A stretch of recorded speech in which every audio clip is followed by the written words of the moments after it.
Kisah ini bermula saat Nabi Musa alaihissalam ditanya oleh kaum Bani Israel tentang manusia yang paling alim di muka bumi.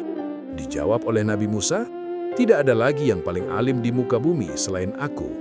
Akibat jawaban itu, Nabi Musa ditegur Allah. Tak hanya itu, Allah juga menurunkan wahyu kepadanya.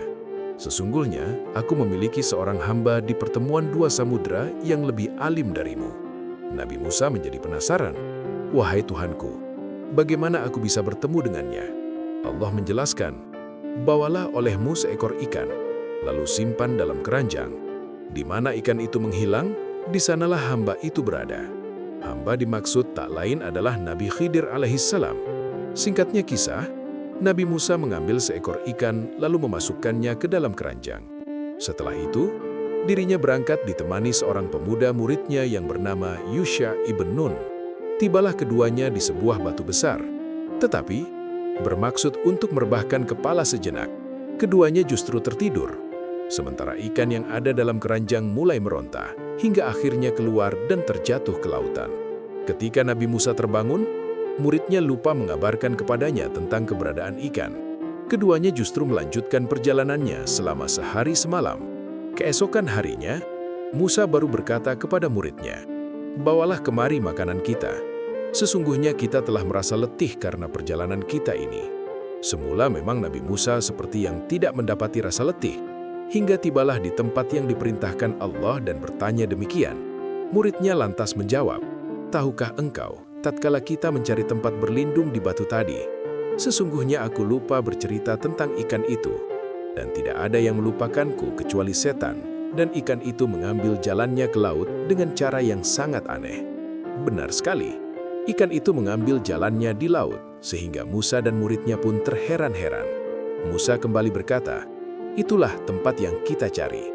Akhirnya keduanya pun kembali, mengikuti jejak mereka semula. Keduanya menyusuri jejak mereka semula hingga sampai lagi di batu besar. Tiba-tiba ada seorang pria yang berselimutkan sebuah kain. Musa pun mengucap salam dan dijawab oleh pria berselimut itu. Nabi Musa akhirnya berjumpa dengan laki-laki yang alim ini. Sang Nabi sebelumnya telah diberitahu oleh malaikat Jibril mengenai sosok lelaki tersebut. "Bukankah engkau Musa dari Bani Israel? Bagimu salam, wahai Nabi dari Bani Israel." Lelaki yang saleh itu berkata kepada sang Nabi. Musa terkejut mendengarnya. "Dari mana engkau mengenalku?" Ia menjawab, "Sesungguhnya yang mengenalkan engkau kepadaku adalah yang juga memberitahuku siapa engkau." Lelaki itu memperkenalkan diri sebagai Khidir. Nabi Musa lalu kembali mengucapkan salam dengan penuh kelembutan dan kesopanan. "Lantas, apa yang kau inginkan dariku, wahai Musa?" tanya Khidir. "Apakah aku dapat mengikutimu agar engkau dapat mengajariku sesuatu yang engkau telah memperoleh karunia darinya?" pinta sang Nabi. Khidir menjawab, "Tidakkah cukup di tanganmu Taurat? Bukankah engkau telah mendapatkan wahyu? Sungguh, wahai Musa, jika engkau ingin mengikutiku, engkau tidak akan sanggup bersabar bersamaku." Namun Musa terus memaksa untuk ikut. Akhirnya, Khidir mengajukan persyaratan, yakni bahwa Musa tidak bertanya sesuatu pun kepadanya, sehingga pada saatnya nanti ia akan mengetahuinya atau Khidir sendiri yang akan menjelaskannya dengan izin Allah.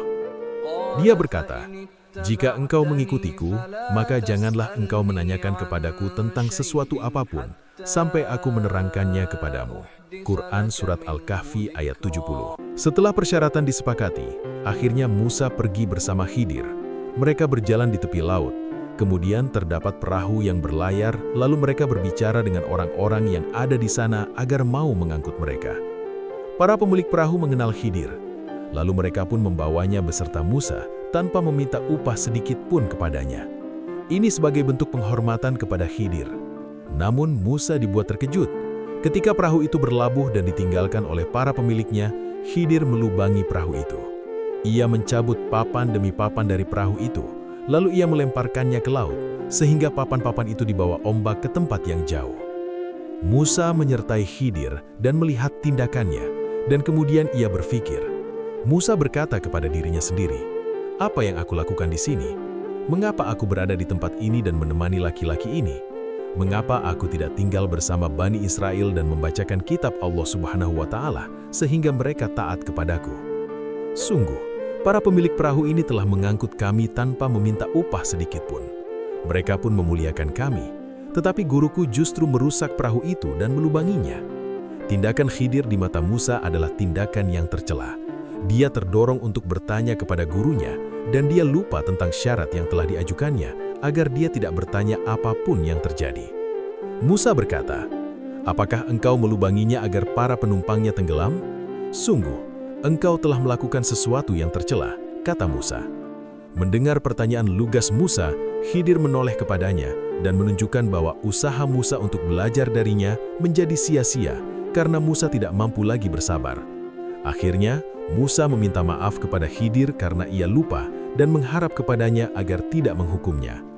Perjalanan mereka dilanjutkan lagi, sampai menemui sebuah kebun yang dijadikan tempat bermain oleh anak-anak kecil.